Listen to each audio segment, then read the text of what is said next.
টোটো দাঁড় করিয়েছিল, টোটো নেমে গেছে। যা এই রে, এই কি অবস্থা হয়েছে? এই নেমে গেল কি করে? তো হয়তো চাকা পাকাও ভেঙে গেছে, চাকা পাকা পুরো ভেঙে গেছে। দাঁড়াও হেল্প করে দিই। অনেক বড় একটা দুর্ঘটনা হয়ে যেত। এবার তোমরা বলবে কেন টোটোরা তো এত দূরে নেমে গেছে, যার লোকসান হওয়ার তো হলো, যার ক্ষতি হওয়ার তো হলো। প্রথমত টোটোটা এত জোরে যে নামছিল, অনেক লোক কিন্তু স্নান করছিল, তাদের গায়ে লেগে যেত। ভাগ্যিস তারা লাস্ট মুহূর্তে খেয়াল করেছে, না হলে যদি এত জোরে গিয়ে টোটোটা তাদের গায়ে লাগতো তাহলে বুঝতেই পারছো কত বড় একটা দুর্ঘটনা হতো। আর ভাবো তো একবার, টোটোটা এতগুলো সিঁড়ি দিয়ে নিচে নেমে গেছে অথচ উল্টে যায়নি। ভাগ্যিস চাকাটা ভেঙে গেছিল, সেই জন্যই কিন্তু টোটোটা একদম গঙ্গাতে চলে যায়নি। যদি গঙ্গাতে চলে যেত, অনেক কিন্তু জলের টান, টোটোটাকে পাওয়া যেত না। কখন ক্রেন আনতো কি আনতো, তোলা যেত কি যেত না সেটা তো পরের ব্যাপার, কিন্তু কারোর কিছু হয়নি, টোটোটাও বেঁচে গেছে। চলো এবার একটু হেল্প করে তুলে দিই টোটোটাকে। এবার আসল ব্যাপার হলো, টোটোটা পড়ে গেল কি করে? কেউ তো আর ইচ্ছা করে ঠেলে দেয়নি।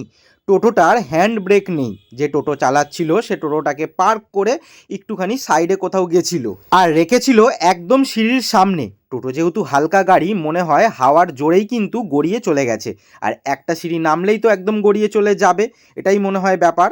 কারণ টোটো কাকুর থেকে ডিটেলসে কিছু জানা হয়নি, কারণ দেখো এতটা বড় ক্ষয়ক্ষতি হয়েছে, তার মানসিক অবস্থা তো একটুখানি খারাপ হবেই, তাকে এত কিছু জিজ্ঞেস করাটা উচিত নয়, সেই জন্য জিজ্ঞেস করিনি। যারা ওখানে ছিল তারা অল্প বিস্তর বলছিল, সেখান থেকেই কিন্তু শুনেছি। এখানে আমি আর একটা কথা বলতে চাই, একটা কথা আছে না, কারুর পৌষ মাস কারুর সর্বনাশ।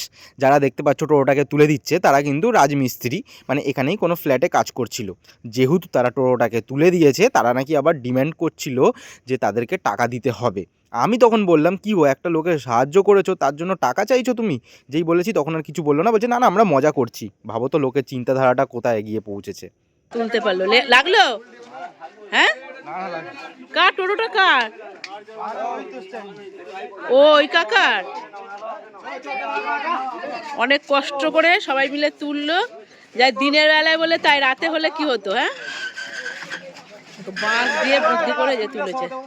এই ভিডিওটা তোমাদের সামনে তুলে ধরলাম একটা সতর্ক বার্তা দেওয়ার জন্য, কারণ বিপদ যে কোনো সময় যে কোনো মুহূর্তে ঘটতে পারে, আর যে কোনো বিষয় ঘটতে পারে।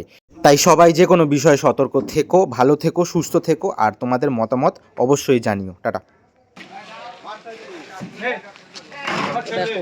দেখো আনছে, পুরো তুললো গঙ্গার ঘাট থেকে।